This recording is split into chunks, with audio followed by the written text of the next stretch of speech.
Hello guys, welcome to my YouTube channels. आज हम small intestine के बारे में पढ़ेंगे, पार्ट्स ऑफ स्मॉल इंटेस्टाइन के बारे में पढ़ेंगे एंड जो भी डाइजेशन होता है स्मॉल इंटेस्टाइन में एंड एब्जॉर्प्शन कैसे होता है, कौन कौन से एंजाइम, एसिड्स और जूस इन्वॉल्व होते हैं डाइजेशन के प्रोसेस में। तो आइए आज हम स्मॉल इंटेस्टाइन से स्टार्ट करते हैं गाइज। स्मॉल इंटेस्टाइन का जो लेंथ होता है वो 6 मीटर होता है, अप्रोक्स 20 फीट का होता है and long high convoluted tube का स्ट्रक्चर होता है इसका। ये एलिमेंट्री कैनाल का सबसे बड़ा longest part of the alimentary canal होता है and it's continue with the stomach pyloric sphincters and leads into the large intestine. यह स्टमक के पायरोलिक स्पिंक्चर से स्टार्ट होता है और लार्ज इंटेस्टाइन में लीड करता है, यानी लार्ज इंटेस्टाइन तक होता है। मतलब स्टमक एंड लार्ज इंटेस्टाइन के बीच में ये स्मॉल इंटेस्टाइन हमारा होता है। And digestion and absorption of food take place, मतलब यहाँ पर डाइजेशन एंड एब्जॉर्प्शन होता है, ये मेन और पार्ट होता है हमारा डाइजेस्टिव सिस्टम का, जहाँ से major digestion and absorption of food हमारा होता है।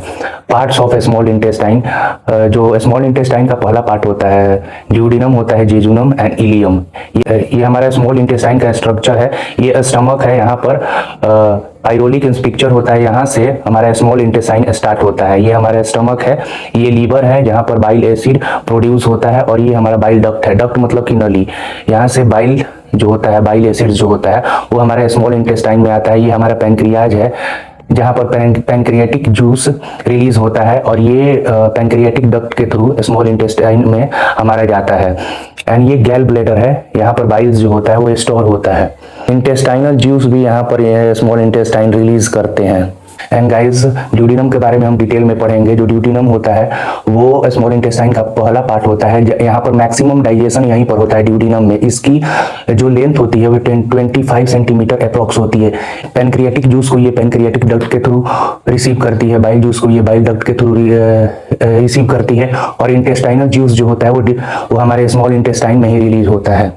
वेन काइम मतलब जो होता है वो सेमी लिक्विड फॉर्म में होता है। Semi digested food enter from the stomach में काइम जो होता है वो काइम मतलब कि फूड जो होता है हाइड्रोक्लोरिक एसिड के साथ मिलकर एक सेमी लिक्विड फॉर्म करता है, जिसे हम काइम कहते हैं। ये एसिडिक इन नेचर होता है और ये सिक्रीशन को स्टिमुलेट करता है। एसिड जब एंटर करता है स्मॉल इंटेस्टाइन में तो सिग्नल जो होता है जनरेट होता है, सिक्रीशन स्टार्ट होता है। एंड दोस्तों, पैंक्रियाटिक जूस जो होता है वो पैंक्रियाज से रिलीज होता है, और produce by pancreatic juice pancreas से रिलीज होते हैं, और amylase, trypsin and chymotrypsin, lipase and bicarbonate produce करते हैं। एमाइलेज का काम जो होता है वो कार्बोहाइड्रेट्स को ब्रेक डाउन करके ग्लूकोज में कन्वर्ट कर देते हैं, एंड ट्रिप्सिन एंड कीमोट्रिप्सिन जो होता है प्रोटीन को ब्रेक डाउन करते हैं। लाइपेज जो होता है वो फैट को ब्रेक डाउन करते हैं। बाइकार्बोनेट क्या होता है कि जो हमारा काइम आता है, काइम जो फॉर्म होता है वो फूड, जो स्टमक में फूड और हाइड्रोक्लोरिक एसिड मिलकर काइम बनाते हैं। इसलिए काइम जो होता है हमारा एसिडिक इन नेचर होता है, इसलिए उसको न्यूट्रलाइज करने के लिए हमारा बाइकार्बोनेट की आवश्यकता होती है। And then reaches to the duodenum via pancreatic duct. Pancreatic juice से जितने भी पैंक्रियाटिक जूस जो होते हैं वो पैंक्रियाज से रिलीज होते हैं और हमारे ड्यूडिनम में पैंक्रियाटिक डक्ट के थ्रू पहुंचते हैं। कुछ इंपॉर्टेंट पॉइंट्स है पैंक्रियाज के। ड्यूडिनम की लाइनिंग होती है जो उसे एसिड जो होता है हार्मफुल लगता है, इसलिए बॉडी को तुरंत रिएक्ट करती है।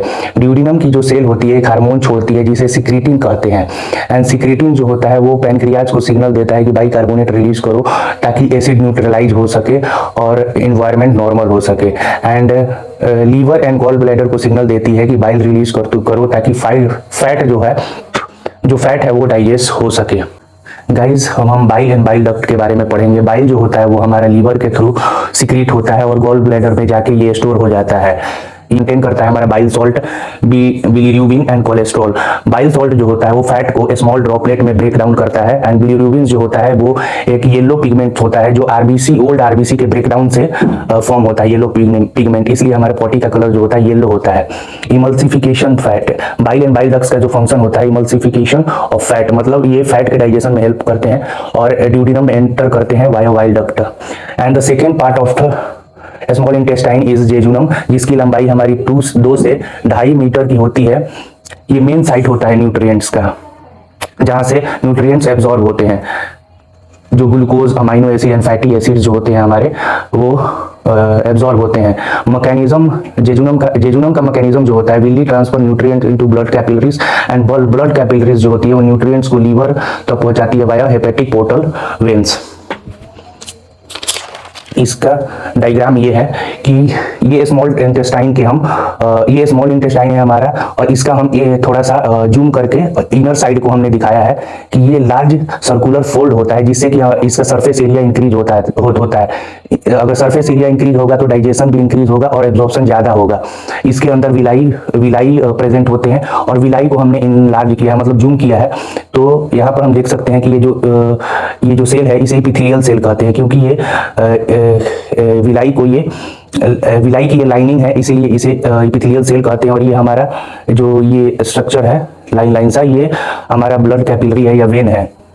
इसके थ्रू ही हमारा ब्लड जो होता है वो हमारे लीवर तक पहुंचता है। और इस एपिथेलियल सेल को हम थोड़ा और जूम करेंगे। ये हमने 3 एपिथेलियल सेल को ले लिया है, और यहाँ पर ये ब्लड कैपिलरीज है, और ये हमारा ल्यूमेन है। ल्यूमेन मतलब कि कैविटी, ड्यूडिनम की जो कैविटी होती है जहाँ पर डाइजेशन और हमारा एब्जॉर्प्शन होता है। और ये हमारा लीवर है और पेनक्रियाज है। लीवर और पेनक्रियाज से पेनक्रियाटिक जूस जो होते हैं वो हमारे ल्यूमेन में जाते हैं, और यहाँ पर हमारा डाइजेशन होता है। और ये माइक्रोविलाई जो होते हैं वो एब्जॉर्ब कर लेते हैं। एपिथेलियल सेल के जो माइक्रोविलाई होते हैं वो न्यूट्रिएंट्स को एब्जॉर्ब कर लेते हैं और कैपिलरीज के थ्रू हेपेटिक पोर्टल वेन तक पहुंचाते हैं। और हेपेटिक पोर्टल वेन्स जो होती है वो ब्लड को लीवर तक पहुंचाती है। और ब्लड के साथ साथ हमारे माइक्रो न्यूट्रिएंट्स जो होते हैं, प्रोटीन जो माइक्रो न्यूट्रिएंट्स जो होते हैं ब्लड के साथ साथ हेपेटिक पोर्टल वेन तक पहुंचते हैं। हेपेटिक पोर्टल वेन से हमारे लीवर तक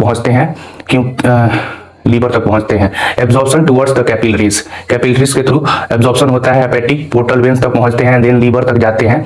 और लीवर क्या करता है कि उसको डिटॉक्सिफिकेशन करता है और जो भी माइक्रो न्यूट्रिएंट्स होते हैं उसको रखता है, और फिर हमारे पूरे बॉडी तक पहुंचाता है। ये हमने समझ लिया कि villi transfer nutrients to blood capillary carries nutrients to liver via hepatic portal veins.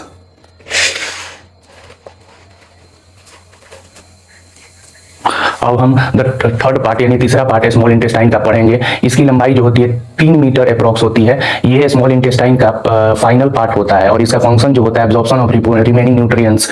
जो जेजुनम में मैक्सिमम एब्जॉर्प्शन हो जाता है और कुछ न्यूट्रिएंट्स बचते हैं वो हमारे इलियम में एब्जॉर्ब होते हैं। यहाँ पर विटामिन B12 का भी एब्जॉर्प्शन होता है, reabsorption of bile salts and water reabsorption. And अब हम इंटेस्टाइनल जूस या स्यूकस इंटेरिकस के बारे में पढ़ेंगे, जो स्मॉल इंटेस्टाइन खुद इसको प्रोड्यूस करती है। इसमें डाइसेक्राइडेज, पेप्टिडेज एंड न्यूक्लियोटाइडेज, ये 3 एंजाइम ये प्रोड्यूस करती है। जो डाइसेक्राइडेज जो होता है वो शुगर के ब्रेकडाउन में हेल्प करता है, पेप्टिडेज जो होता है वो प्रोटीन के ब्रेकडाउन में हेल्प करता है, न्यूक्लियोटाइडेज जो होता है न्यूक्लिक एसिड को ब्रेक करता है। और एक हार्मोन सीक्रेट होती है जो कि बाइल और पेनक्रियाटिक जूस को स्टिमुलेट करती है।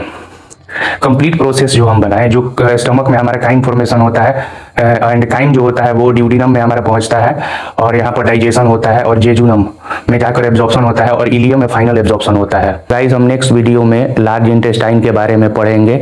अगर आपको कुछ डाउट रहता है तो आप कमेंट बॉक्स में बता सकते हैं, मैं डाउट को क्लियर कर सकता हूँ।